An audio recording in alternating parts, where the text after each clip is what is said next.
Halos maubos na ang mga halaman na binibenta ko. Hindi ko talaga akalain na marami ang plant lovers, lalo na sa tulad ng isang abalang lungsod kung saan halos lahat ay may kanya-kanyang trabaho o di kaya naman ay walang space ang bakuran o kanilang mga bahay sa mga halaman. Sabagay, kung talagang gusto at hilig mo ay maraming pwedeng paraan. Isang tao lang ang buyer ko ngayong araw, ngunit 10 klase ng halaman ang kanyang bibilhin. Pinakyaw niya na ang lahat ng mga natitira kong binibenta. Ngayong 4:00 ng hapon ang usapan naming pagkikita sa harapan ng gate ng subdivision. Santino, behave ka lang anak. Aayusin ko lang ang mga halaman na order kay mama. Malaki ang kita natin dito. May panghanda ka na sa birthday at binyag mo. Masaya kong pagkausap sa anak kong tahimik lang naman na naglalaro sa 100D ng kanyang crib. Narito na naman kaming mag-ina sa hardin. Sinisigurado ko kasi na maganda ang halaman na ibibigay. Ayoko rin makatanggap ng reklamo dahil baka masira ako sa mga mamimili. Sa ngayon, heto na ang huling mga halaman na ibebenta. Palalakihin at palalagin ko muna ang mga natitirang suwi. Mas maganda kasi ang presyo kapag malabong na ang isang halaman na binibenta. Naobserbahan ko kasi na mas interesado ang mga buyer na bilhin ang malago na ang dahon sapagkat nakakatiyak daw silang rooted na talaga ang halaman at hindi na basta-basta mamamatay. May punto naman talaga. Ngunit tinitiyak ko naman na hindi ako nagbebenta ng mga halaman na hindi pa buhay. Bago ko ibenta ay sinisiguro kong nakakapit na ang ugat sa lupa kung saan siya nakatanim. Linggo ngayon at wala si Manang Lorna. Kaya naman obligado akong isama si Santino mamaya kapag hinintay ko ang buyer sa labas. Naisip ko naman na total ay narito naman sa bahay si Senyorito Simon ay baka pwede ko naman sigurong makisuyo sa kanya kahit saglit na minuto lang. Yun ay kung tulog mamaya ang anak ko at pwede akong tumalilis kahit saglit. Dumating ang 3:30 at nagchat na ang buyer ko na on the way na siya sa aming meeting place pero gising si Santino. Kaya wala akong magagawa kundi ang isama siya sa labas. Medyo may kabigatan ang 10 halaman kung kaya ilang beses kaming nagbalik-balik ni Santino sa mansyon hanggang sa gate ng subdivision habang karga ko siya gamit ang kanan kong kamay at bitbit ko naman ang halaman sa kaliwa kong kamay. Pinasuyo ko munang pakitingnan ng mga gwardya na nakabantay sa gate ang mga halaman na nauna kong dinala. Nadala ko ng lahat ang mga halaman ngunit wala pa rin ang ka-meet up ko. Maalinsangan ang panahon ngunit kay dilim ng kalangitan at mukhang nagbabadya ang malakas na pagbagsak ng ulan. Naku naman! Dumating na sana ang bibili ng mga halaman, anak. Baka abutan tayo ng ulan dito sa labas, wika ko kay Santino na panay ang linga sa paligid. Bihira lang kasing makalabas ang anak ko sa mansyon at makakita ng ibang kapaligiran. Wala kasing tigil ang mga sasakyan na paroon at parito gayon din ang mga naglalakad na tao na may iba't ibang direksyon. Ganap ng 4:15 ngunit wala pa rin ang ka-meet up ko. Medyo naiinip na rin ako dahil baka biglang burnagsak ang ulan at wala kami sa bahay ni Santino. Mabuti at pinahiran ko muna siya ng konting asite de mansanilya sa kanyang ilong, yan at paa upang hindi niya malanghap ang singaw ng alimuom ng lupa. Ilang minuto pa ang lumipas nang sa wakas ay dumating na rin ang buyer ko. Isang may edad na babae na maikli ang buhok at maputi ang balat. Agad naman siyang nanghingi ng pasensya dahil na traffic daw sila sa daan nang inisyan ko na lang dahil katanggap-tanggap ang kanyang rason. Nakasakay siya ng kotseng kulay puti at marahil ay asawa niya ang kanyang driver na siyang nagbuhat ng mga halaman patungo sa kanilang sasakyan. Matapos ko siyang bigyan ng kaunting tip sa tamang pangangalaga ng halaman ay binayaran niya na ako. Mabilis na rin akong naglakad pa uwi ng bahay. Halos takbuhin ko na ang mansyon sa takot na baka abutan ng pagbagsak ng ulan, ngunit kahit anong bilis ko ay naabutan pa rin kami ni Santino kung kailan nasa harapan na kami ng gate ng mansyon. Malakas at malaki ang patak ng ulan kaya agad kaming nabasang mag-ina. Dahil wala naman kaming sisilungan ay sinuong ko na ang ulan total naman ay ilang hakbang na lang ay makakapasok na kami sa loob ng bahay. Kahit tumutulo ang damit dahil sa tubig ulan ay nagmamadali akong inakyat pa itaas ng hagdan si Santino. Hindi na baling ako ang magkasakit. Huwag lang ang anak ko. Kung maliligo kayo sa ulan, magbaon kayo ng damit ninyo nang makapagpalit kayo agad sa ibaba. Huwag ninyong dalhin ang ugaling squatter dito at huwag ninyong dumihan ang loob ng bahay. Hindi ka ba marunong mag-isip? Tumutulo ang tubig sa katawan ninyo pero umakyat kayo dito sa itaas, boses ni Senyorito Simon. Nakamasid na pala sa aming mag-ina habang nakatayo sa pintuan ng kanyang silid kung saan katapat lang ng aming silid na mag-ina. Pasensya na, hindi ko naman sinasadya. Naabutan kasi kaming mag-ina ng ulan sa labas. Wala na kaming sisilungan kaya sinuong ko na. Lilinisin ko na lang ang mga patak ng tubig. Kailangan ko na kasing palitan si Santino at baka sipunin at ubuhin, di katwiran ko. Wala akong pakialam. Basta linisan mong mabuti ang sahig. Ayokong makakita kahit konting patak, asik sa akin ni Senyorito Simon. Turn-ango na lang ako bilang pagsang-ayon sa kanyang inutos. At pumasok na kami ni Santino sa loob ng kwarto.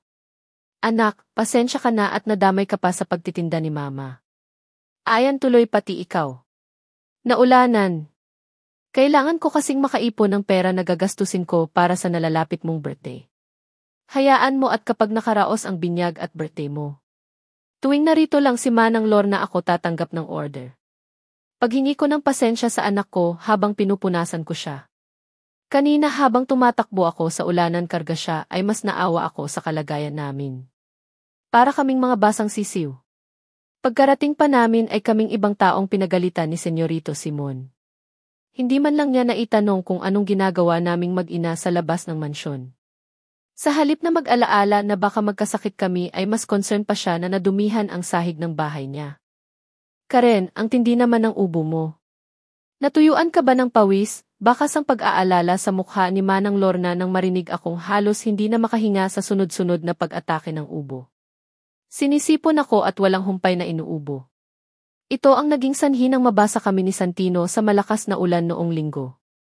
Uminom naman ako agad ng gamot ngunit tila hindi turnalab at tinablan pa rin ako ng sakit. Okay lang po ako, Manang. Konting ubo at sipon lang naman po ito at malayo sa bituka. Hinaluan ko ng pagbibiro ang sagot ko. Hindi ko naman kasi maamin ang totoo na nabasa kami sa lila ni Santino. Tiyak na magtataka at magtatanong si Manang kung bakit isinama ko pa ang anak ko gayong narito sa bahay si Senyorito Simon. Uminom ka lagi ng tubig at maglagay ka ng sapin sa likod mo upang hindi ka natutuyuan ng pawis. Payo ni Manang Lorna at saka kumuha ng isang baso ng maligamam na tubig at binigay sa akin. Ang inaalala ko po ay baka mahawa ko si Santino dito sa ubo at sipon ko, dito wika ko habang unti-unting ininom ang maligamam na tubig. Wari naman na gruninhawa ang nangangati kong lalamunan ng masayara ng mainit-init pa na tubig. Magsuot ka na lang lagi ng face mask at maghugas ng kamay bago mo siya hawakan. Lagi ka na rin ginamit ng alkohol. Mahirap pa naman na inuubo at sipon ang mga bata dahil masyadong maligalig at hindi mo alam kung ano ang gagawin mo lalo na kapag hinihirit ng ubo. Tama naman si Manang. Kaya nga ingat na ingat akong lapitan si Santino. Nagsuot na ako ng face mask upang kung sakaling bumahing ako, ay hindi tatalsik ang laway ko sa kung saan lalo na kay Santino. Lagi rin akong may hawak na alkohol at wala akong tigil sa kakawisik sa kamay ko upang mawala ang anumang mikrobyo na hindi nakikita ng mga mata. Tuluyan na nga na sumama ang pakiramdam ko pagdating ng gabi. Masakit na masakit ang ulo ko dahil sa sipon at mas tumindi ang pag-ubo ko. Anak, dyan ka muna sa crib mo. Hindi ka pwedeng kargahin ni Mama dahil baka mahawa ka sa ubo at sipon ko. Paliwanag ko kay Santino na nakatayo sa kanyang crib habang itinataas ang mga maliit na braso. Gusto niyang kunin ko siya sa 100 ng kanyang kuna. Halos maghapon nga naman siyang naroon. Marahil ay nagtataka si Santino dahil ngayong araw ay hindi kami nagpunta sa labas upang doon magpalipas ng oras sa hardin. Kung maaari nga lang ay ayoko munang lumapit sa anak ko sa takot na baka mahawa ko siya ng ubo at sipon. Senyorito, pwede bang makisuyo na bantayan mo muna si Santino? Masama lang talaga ang pakiramdam ko at hindi ko siya maalagaan ng maayos, tanong at pakiusap ko kay Senyorito Simon. Naglakas 100 na akong kumatok sa kanyang silid. Galing siya sa kanyang trabaho, ngunit isang oras na rin naman ang nakalipas buhat nang siya ay dumating. What? Eksaherado niyang tanong. Hindi ko kasi maasikaso ng maayos si Santino dahil masama ang pakiramdam ko. Kaya kung pwede lang ay nakikiusap akong ikaw na muna ang mag-alaga sa kanya, mahinahon kong paliwanag. Gusto mong alagaan ko ang anak mo? Tanong niya ulit. Tumango ako bilang tugon. Kung gusto mong ipaalaga ang anak mo, bakit hindi mo balikan ang tunay na tatay para may magbantay sa anak-asik ni Senyorito Simon? Yumuko ako. Masamang-masama ang pakiramdam ko. Mainit na mainit din ang hangin na ibinubuga ng bibig ko. Nahihilo ako at halos maubusan na ng lakas kapag inaatake ng walang humpay na pag-ubo. Kaya wala akong panahon na makipag-away. Ngayon lang naman, Senyorito. Mabait naman si Santino. Ang kaso naiinip na siya sa 100 ng kanyang kuna at gusto na niyang magpakarga. Hindi ko naman siya pwedeng kargahin dahil baka mahawa siya sa sakit ko. Sige na, Senyorito, dito patuloy kong pakikiusap kay Senyorito Simon habang salubong ang mga kilay. Suot niya pa rin ang kanyang working attire. Ibig sabihin lang ay may ginagawa siyang importante at hindi niya na magawang magpalit muna ng damit pambahay.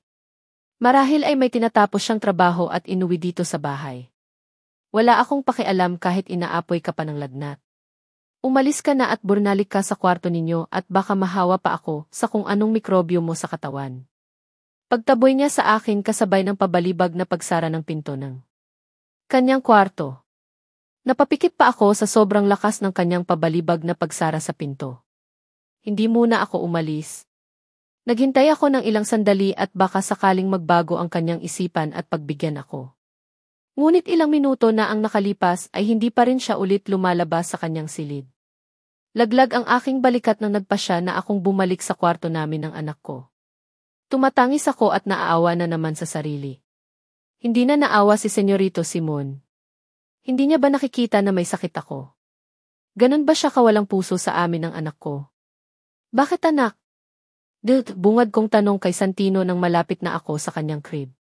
Wala na akong nagawa kundi ang kargahin siya sa ayaw ko man o sa gusanto nakita ko na kasi ang anak ko na sumisibi-sibi na at gusto nang umiyak. Naiinip na siya sa loob ng kanyang kuna. Tahan na, anak. Tahan na, karga ka na ni mama. Pag-aalo ko kay Santino upang hindi na matuloy ang kanyang pag-iyak. Kahit nahihilo ako ay pinilit ko pa rin siyang inihele sa aking kandungan. Ngunit agad ko rin siyang inilapag dahil hindi ko talaga kaya. Hinanghina ang pakiramdam. Hinihila ng antok ang aking mga mata, ngunit pilit ko pa rin na binubuka dahil sa takot na baka may mangyari sa aking anak kapag nagpatalo ako sa antok. Lord, wag po sanang mahawa ang anak ko sa lagnat, sipon at ubo ko. Dito taimtim kong panalangin habang sasahig na ng kwarto namin ako sumalampak. Naisip ko kasing mas safe dito kumpara kung mahihiga ako sa kama kung saan pwedeng mahulog si Santino. Naisip ko na naman ang inasal ni Senyorito Simon nang nakikiusap ako kanina. Tumutulo na lang ang napakainit kong luha dahil nakakadurog ng puso na isipin na wala siyang awa sa aming mag-ina. Kahit anong ginawa kong pag-iingat ay nahawa ko pa rin ang sakit si Santino. Nilagnat na din siya at nagkaroon ng ubo at sipon. Dahil nga masama rin ang pakiramdam ko ay hindi ko siya maasikaso ng maayos. Senyorito, baka pwede nang makisuyo sa'yo. Wala na kasing iinumin na gamot si Santino. Pwede mo ba siyang ibili saglit sa botika? Muli akong surnubok na makiusap kay Senyorito Simon. Ubos na kasi ang gamot sa sipon ni Santino at kailangan niya ng uminom ngayong urnaga. Samantalang nag-text rin sa akin noong isang araw si Manang Lorna na hindi siya makakapasok dahil masama rin ang kanyang pakiramdam. Nahawa rin si Manang sa sakit ko. Matindi rin daw ang ubo at sipon niya. Senyorito, ngunit tila turnawag lang ako sa hangin. Tuloy-tuloy lang si Senyorito Simon na lumabas ng bahay para pumasok sa kanyang trabaho. Natanawan ko na lang na palabas na sa gate ang kanyang sasakyan. Hindi ko alam kung talagang hindi niya ako narinig o sadyang hindi niya ako pinansin. Gusto ko ng mag-esterikal. Gusto kong magwala ng magwala at sumigaw ng malakas. May sakit ako at ang anak ko pero wala man lang akong makatuwang. Wala man lang magbigay ng kahit tubig man lang sa aming mag-ina sa aming silid. Kung kaya naman pinipilit ko lang talagang kumilos kahit pa sobrang nahihilo ako at nanghihina. Kailangan kong tumayo para kay Santino. Kailangan ko siyang painumin ng gamot, pilitin kumain at uminom ng kanyang gatas. Dahil sa tingin ko ay mas lumalala ang ubo at sipon ni Santino. Nakikita kong tila nahihirapan na siyang huminga ay nagpasya na akong dalhin siya sa ospital upang mabigyan ng iba pang gamot. Kahit nanghihina pa ang aking katawan ay pinilit kong lumakad habang karga si Santino patungo sa pinakamalapit na ospital.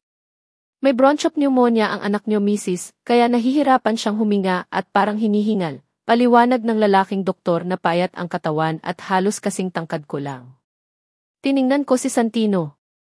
Ang paghinga niya nga ay hindi normal. Tumataas ang kanyang dibdib habang humihinga. Wala akong alam sa kung anong mga uri ng sakit. Ngunit nababatid ko sa sarili kong hinuha. Na seryoso ang sakit ni Santino. Makukuha naman po sa gamot ang sakit ng anak ko, hindi po ba, Dok? Tanong ko sa doktor na abala sa kung ano pang binabasa sa resulta ng X-ray at blood test na ginawa kay Santino. Nahihirapan akong lumunok dahil sa sobrang kaba na nararamdaman. Hindi ko alam kung malalaba ang sakit ng anak ko. Nilalamig ang mga kamay ko. Kung ano-anong senaryo ang pumapasok sa isipan ko na lalong nagpapakababa sa akin. Kailangan natin siyang i-admit dito sa ospital bago pa lumala ang sakit ng anak mo. Ang naging sagot ng doktor. Hindi na ako nagpatumpik-tumpik at agad ko nang pinakonfine si Santino sa ospital sa takot na baka ano pa ang mas malalang mangyari sa kanya. Hindi ko mapapatawad ang sarili ko. Dahil sa kagustuhan kong kumita ng pera ay ganito ang nangyari sa aming mag-ina. Yun nga lang at sa isang pampublikong ospital ko lang napa-admit si Santino. Gusto ko sana sa ospital kung nasaan naka-confine si nanay, ngunit baka abutin ng libo-libo ang maging bayarin namin at wala akong pambayad. Kaya wala akong pagpipilian kung hindi dito sa public hospital dalhin si Santino. Maayos naman ang pasilidad at malinis ang kapaligiran kung kaya napanatag ako na masiserbisyuhan ng maayos ang anak ko. May mga naririnig kasi ako dati na kapag sa pampublikong ospital ka nagpunta ay madumi ang paligid. Narinig ko rin na masungit ang mga doktor at nurse dahil mahirap ang kanilang mga pasyente. Ngunit napagtanto kung hindi naman pala totoo. Mababait ang mga doktor at nurse na aking nakakasalamuha sa loob ng 2 araw na narito kaming mag-ina sa ospital. Sa loob ng mga araw na iyon, iniisip ko kung hinahanap ba kami ni Senyorito Simon. Kung nagtataka ba siya kung bakit wala kami sa bahay? Ngunit agad ko rin sinusupil ang anumang iniisip ko dahil alam ko naman na hindi mangyayari na hahanapin niya kami ni Santino. Si Manang Lorna naman ay masama pa rin daw ang pakiramdam. Ngunit hindi ko ipinapaalam kay Manang na narito kaming 2 ng anak ko sa ospital. Tiyak na mag-aalala siya at baka pilitin ang sariling magpunta rito upang samahan akong bantayan si Santino. Hinawakan ko ang aking cellphone. Tinitigan ko ito at umaasang may matatanggap akong text o tawag at rumihistro ang pangalan ng taong inaasahan ko. Ngunit para akong tangang naghihintay at umaasa. Lalo akong nalungkot at naalala si Nanay at Senyora Loretta. Kung narito lang ang kahit isa sa kanila ay may katuwang ako. Payapang natutulog si Santino sa hospital bed. Hinawakan ko ang maliit niyang kamay kung saan nakakabit ang dextrose na nilagay sa kanyang kaliwang kamay. Halos madurog ang puso ko ng oras na hinahanapan siya ng ugat upang mailagay ang dextrose. Iyak nang iyak si Santino nang tinusok siya ng karayom. Nagpupumiglas siya dahil nasasaktan. Palihim akong naiyak ng mga sandaling iyon. Sinisisi ko ang sarili ko sa nangyari. Kung sana ay hindi kami naulanan ay hindi ako magkakasakit at hindi ko mahahawa ng sakit ang aking kaawa-awang anak. Santino, magpagaling ka na anak. Miss na ni Mama ang kakulitan mo. Miss na ni Mama na nakikita kitang naglalaro, bulong ko sa anak ko habang hinahaplos ang kanyang manipis na alon-alon na buhok. Papa. Nagulat pa ako nang biglang magsalita ang anak. Nasambit niya ang salitang papa sa kabila ng siya ay mahimbing na natutulog. Napangiti ako hilaw. Papa mo pa rin ang hinahanap mo kahit hindi ka naman niya pinapansin. Ganon mo ba kamahal ang papa mo? Tanong ko habang hindi ko na napigilan ang pagtulo ng aking luha. Lalo akong nakaramdam ng habag sa anak. Kahit kailan ay hindi pa niya nadama ang mahalin siya ng papa niya, ngunit kahit sa pagtulog ay tinatawag niya ang pangalan nito. Hayaan mo anak, hindi tayo susuko. Ipaglalaban ni Mama na anak ka ng papa mo. Hinding-hindi tayo susuko. Basta magpagaling ka lang anak. Magpagaling ka na Santino. Pwede na kayong umuwi. Basta ipagpatuloy pa rin sa bahay ang mga irereseta kong gamot kay Baby Santino. At nakahinga na ako ng maluwag matapos kong marinig ang sinabi ng doktor na nag-rounds ngayong umaga. Tila naalis ang anumang nakadagan sa aking dibdib. Pang-apat na araw na namin ngayon sa ospital at sa wakas ay maaari na raw kaming lumabas at pwedeng sa bahay na lang ituloy ang gamutan. Tuluyan na rin humupa ang ubo at sipon ko. Sana nga lang ay magaling na rin si Manang Lorna. Miss na miss ko na rin siya, katulad ng pagka-miss ko kay Senyora at kay Nanay. Halos 2 linggo ko na rin hindi nadalaw si Nanay dahil naging abala ako sa pagbebenta ng halaman at ngayon nga naman ay kagagaling lang namin ni Santino sa sakit. Umabot ng mahigit 15,000 ang dapat kong bayaran sa ospital, ngunit dahil sa PhilHealth ay wala na akong babayaran kahit piso. Malaking tulong lalo pa sa mga mahihirap na mamamayan na kahit pamasahe lang papuntang ospital ay wala. Yun naman talaga ang katotohanan. Kapag mahirap ka ay umaasa ka na lang sa mga albularyo sapagkat wala kang sapat na pera pang ospital. Sabi nga ng karamihan, bawal ang magkasakit, lalo kung isa ka lang maralita na iniraraos lang ng pilit ang pagkain ng 3 beses sa isang araw. Mabuti na lang at mababait ang mga taong kasama namin sa ward. Pinakisuyo ko muna sa kanila si Santino habang tulog upang maasikaso ko ang mga dapat kong asikasuhin upang makauwi na kami ngayon tanghali. Mula sa pirma ng nurse, sa ginamit naming sapin sa kama, pharmacy at sa kung ano-ano pa. Bago magtanghali ay nasa labas na kami ng ospital ni Santino. Masigla na si Santino, hindi katulad ng araw na dalhin ko siya dito. Hindi siya makahinga ng maayos at laging aburido dahil sa barado ang ilong. Santino, uwi na tayo sa bahay. Nakangiti kong bulong sa aking anak na hawak na naman ang paborito niyang laruan. Ang motorbike na laruan na bigay ng kanyang mommy Celine. Papa, papa, papa. Sunod-sunod na pagkakasabi ni Santino sa salitang papa habang seryoso lang na kinakalikot ang kanyang hawak na laruan. Hindi darating ang papa mo, Santino.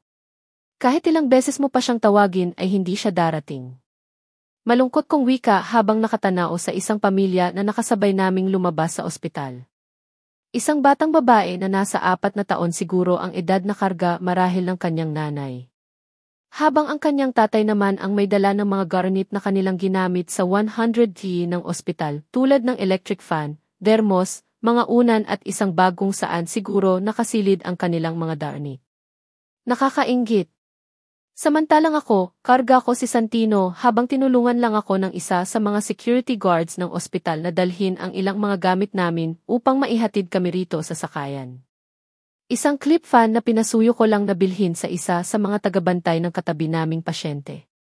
Lang piraso ng darnit na siyang binitbit ko nang ipa-check up ko si Santino. Heto po ang bayad. Inabot ko na ang bayad sa sinakyan naming taxi ni Santino. Tinulungan naman ako ni Manong driver na ibaba ang mga garnit ko sa harap ng gate ng bahay ni Senyorito Simon. Kukunin ko na sana ang susi sa aking bag nang biglang bumukas ang gate. Si Senyorito Simon ang nagbukas. Akala ko tuluyan na kayong lumaya sa pamamahay ko, wika niya habang baka sa mukha na nainis sa pagdating naming mag-ina. Alam mo yung pakiramdam na tila kami mga pulubing namamalimos ng kanyang anak Clito sa harap ng kanyang bahay. Nagbuntong hininga ako. Bakit naman kami lalayas ni Santino? Asawa mo ko at anak mo siya. Kaya dito lang kaming dalawa sa bahay natin. Kalmado kong sagot at kinuha na ang aking mga ibang bitbitin. At anong tingin mo sa pamamahay ko? Aalis kayo ng ganun lang at babalik kung kailan nyo gusto. Asik ni Senyorito na hinarang ang kanyang malapad at malaking katawan sa maliit pintuan ng gate. Senyorito, pagod ako. Wala pa akong maayos na pahinga. Kaya utang na 100D saka mo na ako awayin. Gusto ko munang matulog. Pakiusap ko kay Senyorito. Wala akong pakialam, madiin niyang pagbigkas. Wala naman talaga. Tinanong mo ba ako kung saan kami galing ng anak mo? Tinanong mo ba kung bakit wala kami ng ilang araw? Hindi mo naman itatanong dahil wala kang pakialam, hindi ko na napigilan ang aking sarili. Galing kami sa ospital kasi na-confine si Santino. Pero syempre wala ka naman pakialam. Pinasusuyo ko ngang bilhan mo siya ng gamot pero nagbibingi-bingihan ka kahit naririnig mo ako dahil wala ka naman pakialam, dagdag ko pang sabi. 2 kamay na namaywang si Senyorito at lalong kumunot ang noo. Kasalanan mo yan. Isa kang pabayang ina kaya laging nagkakasakit ang anak mo. Muli niyang asik. Napapikit ako at pilit kinakalma ang nagpupuyos kong damdamin. 0-0, kasalanan ko na. Kasalanan ko ng lahat. Pero walang-wala ang kasalanan ko kumpara sa kasalanan mo. Matapang kong sabi. Taas at baba ang Adam Dirt Apple ni Senyorito Simon. Tila may nais siyang sabihin ngunit nanatili na lamang tumitig sa akin. May sakit ako at nakikiusap na alagaan mo siya pero pinagbigyan mo ba ako? Nakiusap akong bilhan mo siya ng gamot pero ginawa mo ba? Dirt, panunumbat ko. Ngayon kung wala ka ng magandang sasabihin. Gusto ko nang magpahinga. Nagpakawala muna ng marahas na paghinga si Senyorito Simon bago umalis sa gate. Papa, papa, papa. Muling sambit ni Santino. Pumapalakpak pa siya habang nakatingin sa tatay niya na sa harapan lang namin. Ngunit umiwas na lang akong tingnan kung anong reaksyon ni Senyorito sa malinaw na pagtawag sa kanya ni Santino. Papa, papa. Tawag muli ni Santino na nakatingin sa aking likuran. Naglalakad na kasi ako patungo sa 100T ng bahay. Tama na, Santino. Tama na ang pagtawag mo. Lalo lang nasasaktan si Mama sa ginagawa mo, bulong ko sa kanya. Mama na lang ang sabihin mo anak. Mama na lang. Dagdag kong sabi kay Santino na hanggang ngayon ay nakatingin pa rin sa aking likuran. Hindi ko alam kung naroon pa rin ang kanyang ama. Ayoko nang lingunin pa dahil ako ang mas nasasaktan sa ginagawa niyang pagtikis sa anak namin. Ang laki naman ng binagsak ng katawan ni Santino. Puna ni Manang Lorna nang makapasok na siya matapos din ang halos isang linggo niyang pagkakaroon din ng sakit. Oo nga Manang. Malungkot kong tugon. Kapansin-pansin naman talaga ang pagkahulog ng katawan ni Santino. Ang kanyang pisngi ay nawalan ng umbok. Nangangalumata pa rin ang kanyang mga mata sanhi ng ilaw araw na napupuyat kapag inuubo. Ganyan talaga kapag malapit na ang kaarawan. Lalo na si Santino na mag-celebrate ng kanyang unang birthday, ani Manang. Ganun po ba yun, Manang? Nagtataka kong tanong sa kanyang sinabi. 0-0, kahit naman tayong mga matanda na ay nagkakasakit bago o pagkatapos nating mag-birthday. Hindi ko alam kung bakit. Ngunit yun ang paniniwala ng iba. Paliwanag pa ni Manang habang hinihiwa ang bawang at sibuyas na gagamitin sa paggisa ng aming ulam ngayong tanghalian. Kahit si Manang ay pumayat at halata rin na nanggaling sa sakit. Ikaw, Karen? Lang kilo ang nabawas pa sa timbang mo. Kumakain ka pa ba? Mas malaki ang ipinaya mo ngayon. Maligalig pa rin ba si Santino at namamayat ka ng husto? Bigla kong itinaas ang aking braso at sinuri kong pumayat ba ako. Pumayat po ba ako? Sobrang payat mo na. Napaka-Gina mo naman kasing kumain. Paano mo pa makakarga si Santino kung masyado ka ng payat? Wika ni Manang. Ewan ko Manang. Kumakain naman ako pero hindi ako turnataba. Hayaan po ninyo at magtatanong ako ng tamang vitamins para sa akin sa drugstore. Sagot ko kay Manang. Napansin ko naman talaga nang kung payat ako dati ay mas pumayat ako ngayon. Hindi naman sa ayaw kong kumain. Talagang binawasan ko na lang ang pagkain ko. Baka kasi maisumbat na naman ni Senyorito Simon kapag nakita niya akong tumaba. Kung pwede nga lang ay doon na kami ni Santino tumira sa bodega para hindi niya na kami makita. Sa isang linggo ay Pasko na. Ano ang plano ninyo? Uwi ba kayo sa probinsya? Bigla akong napaisip sa naging tanong ni Manang. Pasko na pala. Opo, Manang. Uwi po kami ng probinsya kaya po magpahinga muna kayo. Enjoy po ninyo ang Pasko at bagong taon kasama ng pamilya ninyo, sambit ko kay Manang. Ano nga ba ang plano? Wala naman kaming pupuntahan ni Santino kundi dito lang sa bahay. Sana nga ay may plano si Senyorito Simon. Ngunit ang iniisip ko ay mas abo pa sa ang malabo. Senyorito, Pasko na sa susunod na linggo. Anong plano mo? Uwi ba tayo ng probinsya? Habang umiinom ng kanyang mainit na kape ay sinamantala ko na ang pagkakataon na magtanong kay Senyorito. Maliban kasi sa ganitong oras ng agahan ay wala na akong ibang pwedeng maging pagkakataon dahil buong araw ay wala siya dito sa bahay. Uwi. Bakit mo tinatanong? Dahil ba naroon ang tunay na ama ng anak mo at gusto mo nang makita? Dilta saad niya habang hinihiwa ang kulay pulang hotdog sa kanyang plato. Nagtatanong lang. Ikaw ang ama ni Santino at wala sa Hacienda Santo Domingo. Kalmado kong pagtugon. Really, sagot niya. Ito ang unang Pasko na hindi ko makakasama ang lola ko, pero narito ka at tinatanong kung ano ang balak ko sa Pasko. Palagay mo makakapag-celebrate ako ng Pasko na wala na si lola at hindi kasama ang nag-iisa kong kapatid? Lilta sarkastiko niya sabi. May punto naman ngunit. Pasensya ka na. Si Santino lang naman ang iniisip ko kung kaya nagtanong ako. Ito rin kasi ang unang Pasko na kasama na siya sa celebration. Mahinahon ko pa rin na wika. Tahimik lang si Senyorito habang ipinagpatuloy ang pagkain ng almusal. Hindi na rin ako kumibo upang paggalang sa kanyang pagkain ng almusal.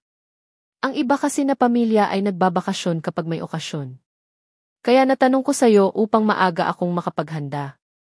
Huminto sa pagbabasa ng dyaryo si Senyorito at sa kapagak na tumawa. Pamilya? Sinong pamilya? Tayo.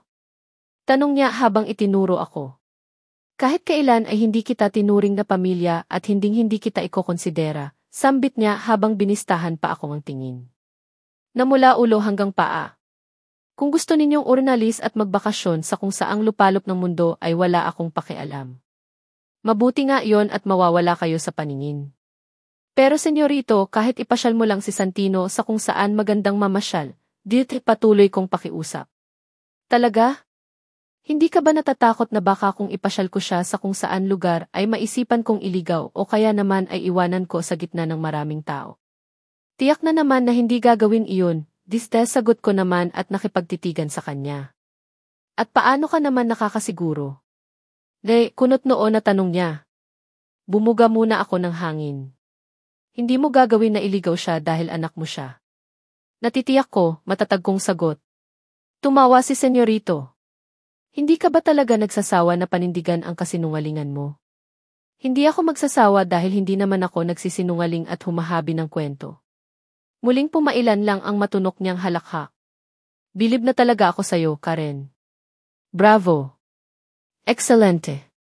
Pumapalakpak pa ang kanyang dalawang kamay na animo ay tuwang-tuwa sa aking sinabi. May nakakatawa ba? Nagtataka kong naging tanong na. Ikaw ang nakakatawa dahil ang kapal ng mukha mo, diretsahang sagot ni Senyorito Simon at saka nagpupunas na tissue sa gilid ng kanyang labi. Wala naman na nakakatawa sa anumang sinabi ko. Tinatanong lang naman kita kung may plano ka sa Pasko. May plano kasi ako. Makikiusap ako sa ospital kung saan naroon si nanay na kung pwede ay doon kami mag-celebrate ng Pasko, lahat. Wala naman akong paki kung saan kayo magpasko.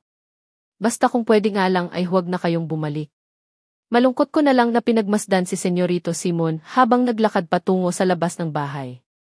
Sana lang ay payagan kami ng ospital upang makasama si nanay kahit ngayong darating na Pasko lang. Noon, kami lang ni nanay ang laging magkasama sa tuwing Pasko at Bagong Taon. Kaya nais ko dati na kung sakaling mag-aasawa ko ay gusto ko ng maraming anak. Masaya kasi kapag maraming miyembro ang isang pamilya. Ngunit mas masaya sana kung kasama namin si Senyorito Simon na sasalubungin ang Pasko at Bagong Taon. Pasensya na, ma'am, pero hindi po namin mapagbibigyan ang gusto ninyo. Unang-una po ay may kasama po kayong baby na hindi po pinapayagan na papasukin dito sa ospital kung wala namang sakit. Kaya sorry po talaga, lahat ng babaeng nurse na kinausap ko tungkol sa balak ko, sanang makasama namin ni Santino si nanay dito sa ospital ngayong darating na Kapaskuhan. Nakiusap ako hanggang sa makakaya ko, ngunit sadyang mahigpit daw ang patakaran, lalo na at may kasama akong bata. Okay lang daw na ako lang mag-isa, ngunit hindi pwede si Santino. Ganun ba? Naiintindihan ko naman, salamat. Malungkot kong tugon. Pasensya na po talaga, ma'am. Ulit na paghingi ng pasensya ng mabait na nurse bago ako iniwan klito sa lobby ng ospital. Laglag ang balikat ko na tinahak ang daan palabas ng ospital.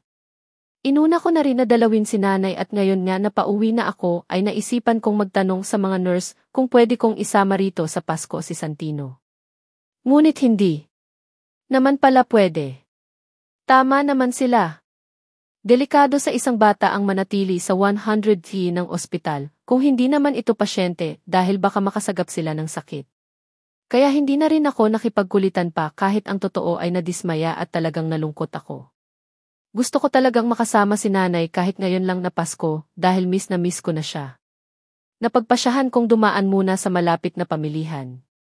Hindi ko naman masyadong inaalala si Santino dahil hindi naman siya umiiyak kay Manang Lorna na siyang nag-aalaga sa kanya sa tuwing aalis ako upang dumalaw kay nanay. Balak ko munang turningin-tingin sa mga panindang damit, sapatos, sinelas, mga bag at kung ano-ano pang mga paninda. Hindi mahulugang karayom ang pamilihan dahil sa sobrang klami ng mga tao na namimili marahil ng regalo para kanilang mga mahal sa buhay o kaya naman ay sa mga inaanak. Karamihan ay mga nanay na hawak mabuti sa kamay ang kanilang mga kasamang anak para naman siguro bilhan ng mga isusuot sa Pasko. Sa paglilibot ay inagaw ang atensyon ko ng isang set ng family shirts na nakasabit sa isang store ng mga damit. Kulay puti ang kulay at may disenyo ng puso sa harap at may nakasulat na mama, papa at baby. Tamang-tama sa aming tatlo. Isa sa akin, kay Santino at kay Senyorito Simon. Magkano ang set ng family shirts na iyon? Tanong ko at sabay turo sa itaas. Tumingala naman ang tindera na sa palagay ko ay nasa teenager pa lang ang edad. Maiksi ang buhok na sakto lang lumampas sa kanyang tainga. 500 pesos po ang set. Dahil talagang nagustuhan ko ang naturang mga damit kaya agad ko na rin binili. Hindi na ako nakipagtawaran pa sa presyo dahil baka hindi pa nakararami ng benta ang may-ari ng darnitan. Naglibot-libot pa ako at naisipan ko na rin na bigyan ng regalo si Manang Lorna pati na ang kanyang mga apo na madalas niyang ikwento sa akin. Bakas ang tunay na kasiyahan sa mukha ni Manang sa tuwing pag-uusapan namin ang kanyang pamilya, lalo na ang kanyang mga apo. Naaalala ko tuloy si Senyora Loretta na tuwang-tuwa kay Santino. Malamang na kung okay lang si nanay ay baka hindi ko na mahawakan si Santino dahil siya na ang mag-aalaga sa kanyang apo. Masaya talaga siguro kapag may lola o lolo ka. Hindi ko kasi naranasan na magkaroon dahil kami lang talaga. Ni nanay ang magkasama sa buhay. Manang, pasensya na po kayo at ito lang po ang nakayanan kong iregalo sa'yo at sa parnilya niyo eh. Agad kong ipinakita kay Manang ang mga pinamili ko. Natutulog naman si Santino sa kanyang crib. Ano ka ba? Ang dami kaya nito, Karen. Binigyan mo na ako ng bonus ngayong Pasko ay ipinamili mo pa ako ng mga regalo, kasama pa ang pamilya. Maluha-luha na pahayag ni Manang. Tinanggal niya pa ang kanyang salamin sa mata at pinunasan sa lailayan ng suot na damit. Bakit po kayo umiiyak, Manang? Nagtataka ko namang tanong. May nakakaiyak ba akong sinabi? Nasaktan ko ba ang damdamin niya? Naiiyak ako sa sobrang saya, Karen. Marami na rin kasi akong pinagsilbihan ng mga amo pero iba ka. 0-0 at nakakatanggap rin ako ng bonus sa kanila, ngunit ikaw ang pinakamabait, pinakamapagpakumbaba at hindi mayabang kahit pa kung tutuusin ay napakayaman mo. Kaya hindi ako makapaniwala na pinapahalagahan mo maging ang pamilya ko. Salamat ka rin, S. Sambit ni Manang habang patuloy sa pagpunas ng mga hindi mapigilang luha sa kanyang mga diata. Natouch ako sa kanyang sinabi. 0-0, totoong nakatanggap na siya ng bonus na cash, ngunit galing kay Senyorito Simon ang pera. Mabuti pa si Manang Lorna nakikita kung paano akong nakikita ni Senyora Loretta. Kaya hindi ko rin napigilan na mangilid ang luha ko. Manang, hindi po kayo ibang tao para sa akin. Pamilya po ang turing ko sa'yo at maging sa pamilya mo. Ang kabutihan na ipinakita mo sa aming mag-anak ay ibinabalik lang po namin sa inyo. Madamdamin ko rin na pahayag. Wala akong masabi kay Manang. Hindi siya mareklamo sa trabaho. Kahit hindi ko naman pinapagawa sa kanya ay ginagawa niya ng kusa. Ang totoo ay hindi ako nagpapalaba o nagpaplansa ng damit sa kanya. Ang madalas niyang gawin ay magwalis sa labas at loob ng bahay na hindi ko magawa dahil kay Santino. Nagluluto siya ng para sa tanghalian namin. Basta kaya ko ay ako na ang gumagawa. Ngunit hindi abusado si Manang. Humahanap talaga siya ng pwedeng gawin sa loob at labas ng bahay at nakikita ko naman na talagang pulido ang kanyang mga nililinis at inaayos. Unang beses lang kasi na nangyari na binigyan ako ng amo ko na kasamang binigyan ang buong pamilya ko. Kaya hindi ko talaga mapigilan ang lumuha. Hindi naman dahil sa regalo kundi sa pag-alala mo sa pamilya ko. Salamat ka rin. Salamat din kay Senyorito Simon na kahit kailan ay hindi ko pa nakakausap. Liam Manang. Wala po yun. Mahal ko kayo dahil mahal po ninyo kami lalo na si Santino. Tapat kong sagot. Ito ba ang susuotin ninyong tatlo sa Pasko? Tanong ni Manang at saka itinaas ang t-shirt na hawak. Ang family shirt na binili ko. Napangiti ako. Opo, Manang. Sana lang at kasya sa asawa ko. Wala na kasing mas malaking size pa rito. Para kasing alanganin ang sukat ng t-shirt na para kay Senyorito Simon. Masyadong malaki ang katawan niya at hindi kakasya ang t-shirt na binili. Pihadong susuotin naman ng asawa mo. Yan kahit pa namumutok sa katawan niya, Dids. Sana nga eh. Tanging nasambit ko na lang dahil hindi naman talaga ako umaasa na papansinin ni Senyorito ang damit at lalo sigurong hinding-hindi niya susuotin. Abala ako sa pagluluto ng simple naming Noche Buena para mamayang pagsapit ng 12:00 ng hating gabi. Kalahating kilo ng spaghetti, konting Shanghai, pritong manok, isang tasty bread na may palaman na cheese, orange juice para inornin at ilang piraso ng prutas gaya ng mansanas, pongkan, ubas, melon, pakwan, pinya, suha, chiko, at saging na magkakasama sa isang basket na nasa gitna ng aming mahabang lamesa. Ako lang talaga ang nagluto dahil hindi ko na pinapasok ngayong araw si Manang Loretta upang mapaghandaan din ang gagawin nilang selebrasyon ng kanyang buong pamilya ngayong Kapaskuhan. Pasado 8:00 na ng gabi ngunit wala pa rin si Senyorito Simon. Hindi pa rin siya bumabalik mula nang umalis siya kanina ng tanghali at hindi ko alam kung saan siya nagpunta. Samantalang suot na namin ni Santino ang aming darnit. Ang family shirt na binili ko. Ang para kay Senyorito Simon ay ipinatong ko sa kanyang inuupuan dito sa lamesa para mapansin niya agad kapag maupo na siya para kumain. Hintayin natin ang papa mo, Santino. Malay natin, bumili siya ng regalo para sa ating dalawa.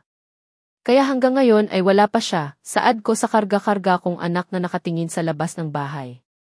Nakikita niya kasi mula sa bintana ang papalit-palit na ilaw ng Christmas light na pinagtulungan naming ayusin ni Manang upang maikabit ko sa tapat ng bintana. Magkaroon man lang ng simbolo ng Kapaskuhan ang bahay.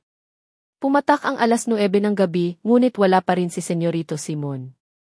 Lumamig na rin ang mga pagkain na niluto ko. Hindi bale, pwede namang initin mamaya bago kami kumain, dita bulong ko sa aking sarili. Halos mabali na ang liig ko habang nakatanaw sa labas ng bahay kung may parating na sasakyan. Nakatutok din ang pandinig ko kung sakaling makarinig ng ugong ng sasakyan. Muli akong sumulyap sa malaking wall clock ng bahay. Mag-11 na ngunit wala pa rin dumarating. Naalala ko noong unang Pasko na kasama ko si Senyorito Simon. Ako lang mag-isa at walang kasama dito sa bahay. Muli na naman bang maulit? Pero kasama ko na si Santino ngayon kaya hindi na ako mag-iisa. Mukhang tayong dalawa lang anak ang mag-celebrate ng Pasko, wika ko kay Santino na maihawak na mansanas. Binigyan ko talaga siya ng pagkain upang huwag mo nang matulog. Lang minuto na lang Pasko na at malapit ng turnapat ang dalawang kamay ng orasan sa ganap na 12:00 ng hating gabi, ngunit wala pa rin ni Anino ni Senyorito Simon. Nainit ko na rin lahat ng pagkain na niluto ko kanina at maya-maya lang ulit ay lalamig ng lahat. Panay na rin ang paghikab ni Santino, indikasyon na inaantok na. 5, 4, 3, 2, 1. Merry Christmas, Santino.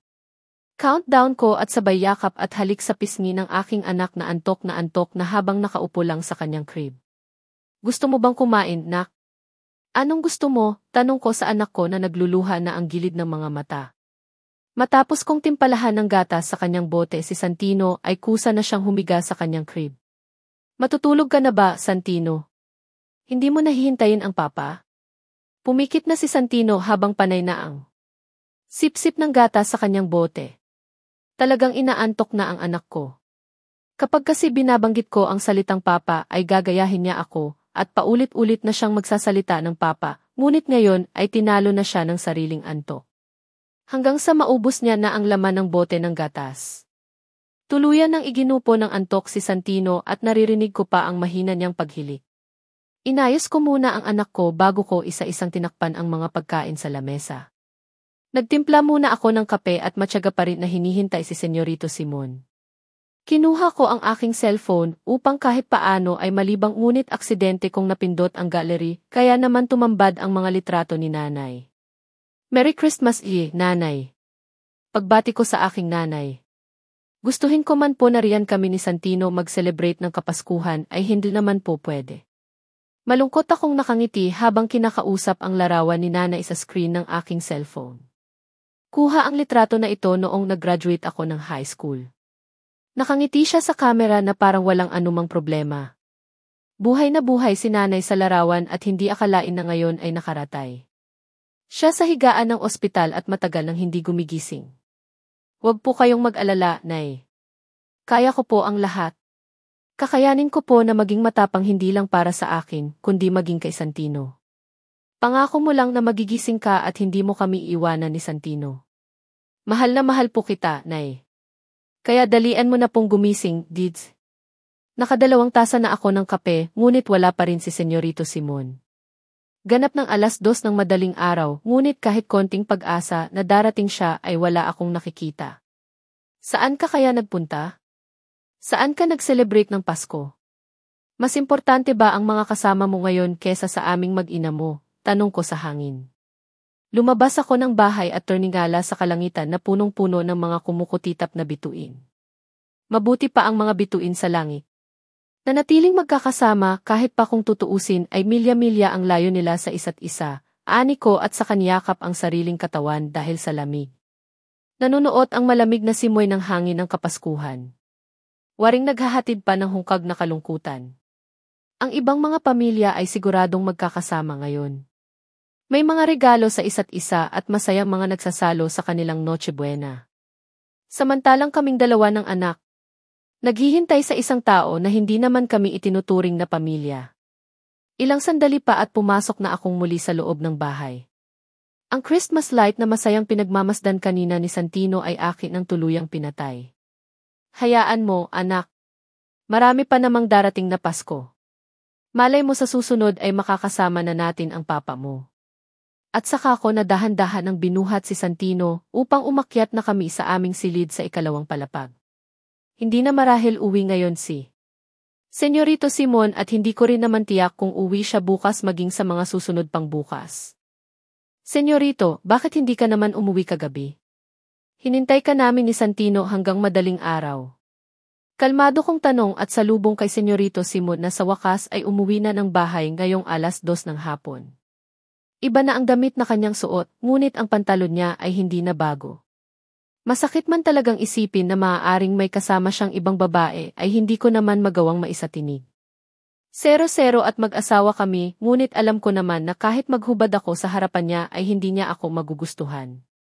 Kung para sa mga babaeng nasa alta syudad na nakakakilala sa kanya at nakakasalamuhan niya ay nabibilang lang talaga ako sa mga ordinaryong mga babaeng taga-baryo. Isang simpleng babae na ang tanging alam lang ay mga gawaing bahay. Tumigil naman siya sa paglalakad at seryoso akong hinarap. Napansin kong medyo hindi siya nag-aahit ng kanyang balbas. Bakit kailangan kong umuwi? At bakit parang sinisisi mo ako sa paghihintay ninyong mag-ina? Sino ba ang nagsabing hintayin niyo ako? Sinabi ko ba? Sagot niya habang salubong ang makapal na kilay at 2 kamay na namuwang. Gusto lang naman namin ni Santino na makasama ka kahit sa araw lang ng Pasko. Makabunding ka at makasabay kumain ng mga niluto. Malungkot kong tugon. Hindi ba at sinabi kong hindi ako magse-celebrate ng Pasko? Sigaw niya sa akin. Bahagya ko pang nailayo ang mukha ko dahil nabigla ako sa pagsigaw niya. Napatingin niya ako sa itaas ng bahay at nakiramdam kong maririnig kong iiyak si Santino na kasalukuyang natutulog sa silid. Sana man lang urnuwi ka kahit saglit lang. Lumamig lang tuloy ang mga pagkain na niluto ko para sa Noche Buena. Ilang beses ko nga naininit ang mga pagkain para kapag dumating ka maihain ko agad. Patuloy kong lahad at binabaliwala ang pagsusungit ng kausap. Sana kinain mo ng lahat ng hindi mo paulit-ulit na niluto. At pwede ba? Magdamag akong nagtatrabaho sa kumpanya at wala akong panahon na magsaya dahil lang sa Pasko. Asik niya sa akin at tangka na sana akong iiwan. Tingnan mo, senyorito, hinabol ko siya at iniladlad sa kanyang harapan ang t-shirt na binili ko para sa kanya. Ang cute, diba? Terno tayong 3 ng anak natin.